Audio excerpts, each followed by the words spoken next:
మీ ఎలాంటి వ్యాపార ప్రకటనలకైనా వెంటనే మా ఛానల్ సంప్రదించండి. ప్రస్తుతం మనతో పాటు ప్రముఖ ఆధ్యాత్మికవేత్త ఆస్ట్రో న్యూమరాలజర్ జయప్రద గారు మనతో ఉన్నారు. మేడంతో మాట్లాడదాం. నమస్కారం. నమస్తే అమ్మా. శ్రీమాత్రే నమః. మే నెల విశేషంగా వృషభ రాశి వాళ్ళకి ఏ విధంగా కలిసి రాబోతుంది ఈ నెల? వీళ్ళు ఎలాంటి విషయాల్లో జాగ్రత్తగా ఉండాలంటారు?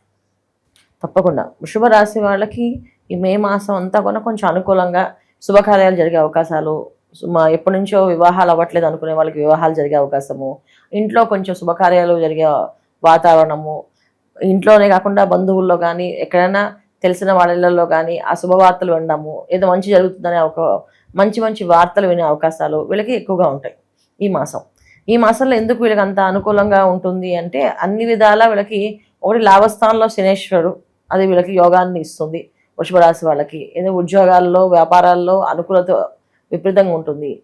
కాకపోతే వ్యయస్థానంలో రవి కుజులు, తర్వాత మళ్ళీ వృషభంలో రవి మారడం వల్ల వీళ్ళకి కాస్తంత ఎక్కడైనా హోదాకు తగ్గట్టు పదవులు ఉంటాయి కానీ దాని తగ్గట్టు డబ్బు రాదు చేతికి. ఇప్పుడు ఒక ఉద్యోగం చేస్తారు, ఒక సంస్థలో ఉద్యోగం చేస్తారు, శాలరీ చేతికి రాదు, వస్తుంది మొత్తానికి పేరు ఉంటుంది, పేరు ప్రఖ్యాతులు వస్తాయి. మంచి సంస్థలో జాబ్కి వెళ్ళాం, ఉద్యోగంలో ఉంటున్నాం అని వాళ్ళకి అందరు చెప్పుకోవడానికి బాగుంటుంది. డిగ్నిఫైడ్ జాబ్స్, డిగ్నిఫైడ్గా ఉండే వాతావరణం అన్నీ కనిపిస్తాయి కానీ చేతిలో డబ్బులు ఉండడం కష్టం అవుతుంది. డబ్బులకి కొంచెం వెతుక్కోవాల్సిన అవసరం ఉంటుంది ఎక్కువగా. తర్వాత వృషభ రాశి వాళ్ళకి విదేశీ ప్రయాణాలు ఎక్కువగా ఉంటాయి ఈ మాసంలో. సో విదేశాలకు వెళ్ళి చదవాలనుకునే వాళ్ళకి అనుకూలత కనిపిస్తుంది. వెళ్ళి చదువుకునే పరిస్థితుల్లో కూడా అక్కడ కూడా ఏంటంటే అధికమైన ఖర్చు, ₹1 చోట ₹10 ఖర్చు అయ్యే అవకాశం ఎక్కువగా ఉంటుంది.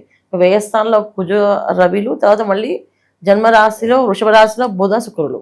దీనివల్ల ఏంటంటే ఆలోచనని కాస్తంత కోల్పోయే అవకాశాలు ఎక్కువగా ఉంటాయి. ఏంటంటే ఇంతకుముందు ఎలాగైనా ప్లానింగ్ ప్రకారం ఆలోచించుకున్నప్పటికీ ఇప్పుడు ఎంత ప్లాన్ చేసినా సరైన నిర్ణయాలు తీసుకోకపోవడం వల్ల కొంచెం ఖర్చు ఎక్కువగానే ఉంటుంది, రాబడి తక్కువగా ఉంటుంది ఈ వృషభ రాశి వాళ్ళకి.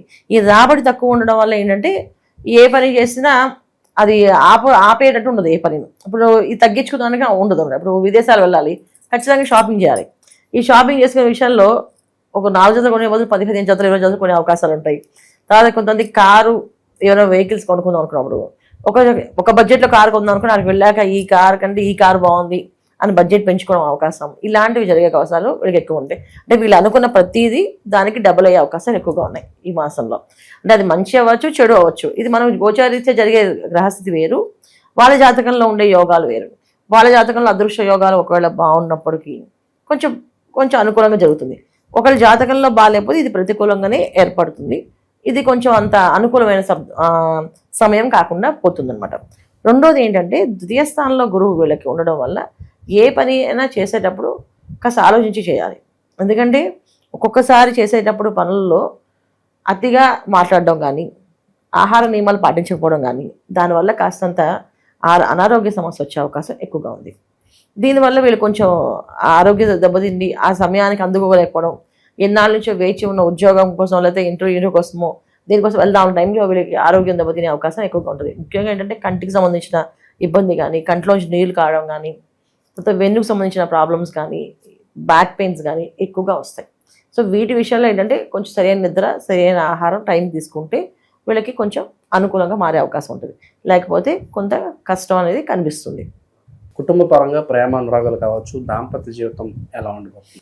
దాంపత్య జీవితంలో విషయంలో వీళ్ళకి అనుకూలంగానే ఉంటుంది. ఎందుకంటే వృషభ రాశిలో శుక్రుడు ఉన్నారు కనుక కొంత కంఫర్ట్ జోన్స్, అంటే ఇంతకుముందు భార్య అడిగినవన్నీ కొని ఇవ్వాలి అనుకున్న వాళ్ళకి కొన్ని ఇవ్వలేకపోతే ఈ మాసంలో కొన్ని అవకాశాలు ఎక్కువగా ఉంటాయి. ఇప్పుడు డబ్బు విపరీతంగా ఖర్చు పెడతారు కదా వీళ్ళు, శుభకార్యాలు జరిగే అవకాశం ఉంది. ఇంట్లో ఆనందమైన వాతావరణం ఉంది.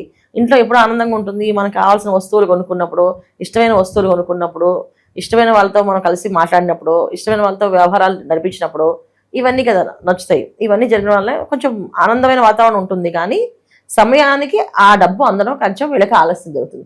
ఎందుకంటే కుజుడు ఒక ప్రతికూలత వీళ్ళకి కనిపిస్తుంది స్పష్టంగా. దీనివల్ల ఏంటంటే కాస్త అక్కడ కొంచెం మనస్పర్ధలు వచ్చినా, కాస్త ఇబ్బంది పడినా అనారోగ్య సమస్య వస్తుంది తప్ప ఆర్థికమైన సమస్య కాదు. ఇది అనారోగ్య సమస్య వచ్చే అవకాశాలు కొంచెం. అనారోగ్యం అంటే కొంచెం కంట్లోంచి కంటిన్యూ నీరు రావడం, కళ్ళకు ఇన్ఫెక్షన్ రావడం, బ్యాక్ పెయిన్ రావడం, వైరల్ ఫీవర్ లాంటివి రావడం, లేవలేకపోవడం, ఇలాంటివి జరుగుతుంటామట. ఒక 10-15 రోజులు ఇబ్బంది పెట్టే అవకాశం ఉంది. ఒక 10-15 రోజులు బాగున్నట్టు ఉంది ఈ మే మాసం అంతా వీళ్ళకి. ఇన్వెస్ట్మెంట్స్ పరంగా ఏమన్నా సలహాలు సూచనలు ఇస్తారా వీళ్ళకి? ఏదన్నా సొంత ఇల్లు కొనుక్కునే అవకాశాలు ఉన్నాయి వీళ్ళకి. కొనుక్కోవడానికి ప్రయత్నం చేస్తే భూములు, స్థలాలు అవి కొనుక్కునే అవకాశం ఖచ్చితంగా ఉంది. వాటి ప్రయత్నంగా చేస్తే ఆ రూపంలో వీళ్ళకి డబ్బు వచ్చే అవకాశం ఉంది. కొనుక్కుంటే బాగుంటుంది వాళ్ళ ఈ సంవత్సరం వీళ్ళకి. ఎందుకంటే లాభస్థానంలో శనేశ్వరుడు ఉన్నప్పుడు ఏదైనా స్థిరాస్తి కొంటే అది చిరకాలం ఉంటుంది అనమాట. అంటే వీళ్ళ తరతరాలుగా ఈ ఇల్లు ఉంది, తరతరాలుగా ఈ స్థలం అక్కడ ఉండిపోయింది ఏంటంటే ఇలాంటి అవకాశాలు ఎక్కువగా ఉంటుంది. అయితే చాలామంది ఏంటంటే వాహనాల మీద ఎక్కువ ఇష్టపడతారు. వాహనాల మీద, మొబైల్స్ మీద ఎక్కువ. ఇంకా చెప్పాలి అంటే ఏదైనా ఫ్యాషన్ క్లాత్స్ మీద, బట్టల మీద, వీటి మీద ఎక్కువ పెడుతుంటారు ఇంట్రెస్ట్ అంతా. ఈ స్థలం మీద వాటి మీద పెట్టవు, కానీ దాని మీద పెట్టడం వల్ల వీళ్ళకి లాభంగా కలిసి వస్తాయి. ఒకవేళ ఎవరైనా ఇంటి లోన్స్ మీద పెట్టి తీసుకోవాలనుకుంటే మే మాసంలో వాళ్ళు ప్రయత్నం చేస్తే ఖచ్చితంగా వాళ్ళకి లోన్ అనేది ఈజీగా వస్తుంది. స్టూడెంట్స్ పరిస్థితి ఏంటంటారు మేడం? ఉద్యోగాలకి తర్వాత చదువుకునే వాళ్ళకి ఒకే ఒక విషయం ఏంటంటే నిరంతరం వీళ్ళు కాస్త నామస్మరణ చేస్తూ ఉండాలి. ఎందుకంటే లాభస్థానంలో శనేశ్వరుడు ఉన్నప్పటికీ కూడా కాస్తంత బద్ధకాన్ని ఇస్తుంటాడు. దానివల్ల ఏంటంటే ఆలస్యం, ఆటంకాలు ఎక్కువ ఉంటాయి. చదివినంత మర్చిపోవడం కానీ, ఎంత చదివినా మైండ్లోకి ఎక్కకపోవడం కానీ, వేరే విషయాల మీద ఎక్కువ అవగాహన. అంటే ఇప్పుడు ఏంటంటే ఫోన్లోనే అన్నీ చదవాలి. వాళ్ళ రోజున ఫోన్ తీస్తారు, వాళ్ళు చదువుకోవాల్సిన విషయం అది ఓపెన్ చేయకుండా వేరే ఏదో ఈ ఫేస్బుక్తో, ఇన్స్టాదో ఎవరో ఫ్రెండ్ ఏదో పంపిస్తే దాన్ని చూసుకుంటూ దాంతో రీల్స్ చేసుకుంటుంటే 1-2 hours 3 hours వెళ్ళిపోతుంటుంది ఖచ్చితంగా కదా. ఇలాంటి ప్రయత్నాల్లో మొబైల్స్ పక్కన పెట్టి మ్యాక్సిమం పుస్తకాలు చదవడానికి, లేకపోతే ఏదైనా రీల్స్ వస్తే అవి చూడకుండా దాన్ని ఏదైనా లాక్ చేసేసి నేను చదవాల్సిన ఈ సబ్జెక్ట్ కనుక అలారం 10 secondsకో ఒక అలారం పెట్టుకుంటుంటే 10 minutes కాదు 10 secondsకి ఒక అలారం పెడితే వెంటనే ఆ రీల్ ఆపుతుంది. లేకపోతే పిల్లలు వాళ్ళ రోజు తొందరగా, అంటే ఈ మాసంలో ఎంజాయ్మెంట్ ఎక్కువ ఉంది వీళ్ళకి. లైఫ్ని చాలా ఎంజాయ్ చేసే వాళ్ళు ఉన్నారు. దానివల్ల ఏంటంటే చిన్నపిల్లలైనా పెద్దవాళ్ళకైనా ఎవరికైనా అదే. పిల్లలు అంటే ఇప్పుడు అంతా హాలిడేస్ 3 చదువులు కానీ హాలిడేస్ వస్తాయి స్కూల్ పిల్లలకి, సినిమాలు పెడుతుంటారు. తెలియకుండానే వీళ్ళు కూడా వాళ్ళతో పాటు పిల్లలతో పాటు సినిమాలో నిమగ్నం అయిపోవడం ఇలాంటివి జరిగే అవకాశాలు ఎక్కువగా ఉంటాయి. అందుకని కొంచెం జాగ్రత్తగా భగవంతుడి నామస్మరణ ఎక్కువ చేస్తే చదువు అనేది బాగా వస్తుంది వాళ్ళకి. శత్రుత్వం ఎవరితో ఉంటుందంటారా? ఎవరికి వీళ్ళు చాలా దూరంగా ఉండాలి, ఎవరితో జాగ్రత్తగా ఉండాలంటారు ప్రస్తుతానికి? శత్రుత్వం అనేది ఏమి ఉండదు. ఇంట్లోనే చిన్న చిన్న విషయాల్లో చిన్న చిన్న మనస్పర్ధలు వచ్చి చిన్న చిన్న మాటలు కొట్లాడుతుంటాయి. ఎందుకంటే వీళ్ళకి జన్మరాశిలో శుక్రబుధులు, వ్యయస్థానంలో కుజుడు. ఈ దూడడం వల్ల అంటే 12 కుజుడు ఎప్పుడు ఉంటాయంటే కలహాలకి తొందరగా కాలు దూవుతుంటాడు. దానివల్ల ఏంటంటే కాస్తంత గొడవలు పడడానికి, చిన్న చిన్న గొడవలు కాస్త పెద్దగా అవ్వడానికి కొంత ఉంటుంది. అయితే ఇక్కడ వీళ్ళకి ఇంట్లో ఏదైనా పూజ కానీ కార్యక్రమం కానీ పెట్టుకుంటే చాలా బ్రహ్మాండంగా అందరూ కలిసి చేయడం వల్ల ఈ మాసం అంతా వీళ్ళకి చాలా అనుకూలంగా మారే అవకాశం ఉంది. వీళ్ళు చిన్నపాటి పూజ, చిన్న అభిషేకం చేసుకుని ఇంట్లో చాలా బాగా కలిసి వస్తుంది ఈ మాసం అన్నమాట. ఈశ్వరుని ఎక్కువ ప్రార్థన చేసుకోవడం, పరమేశ్వరుని, అమ్మవారిని పూజ చేయడం, రుద్రాభిషేకం ఇంట్లో చేయించడం. తర్వాత వైశాఖ మాసంలో ఏంటంటే దానాల ప్రత్యేకత.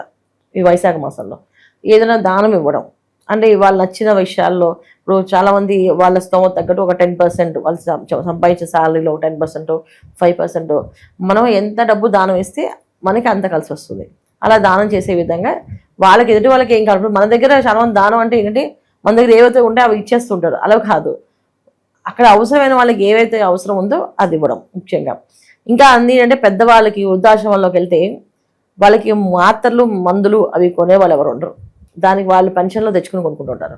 అలాంటివి ఏమైనా సాయం చేస్తే అది మనకి ఔషధ గుణం. అంటే వీళ్ళకి ఎప్పుడైనా ఆరోగ్య సమస్యలు వస్తాయి కనుక వీళ్ళు ఔషధాన్ని దానం చేస్తే అలాంటి ఇబ్బంది రాకుండా బయటపడే అవకాశం ఉంటుంది కనుక ఇది చేయడం వల్ల చాలా విశేషం అన్నమాట.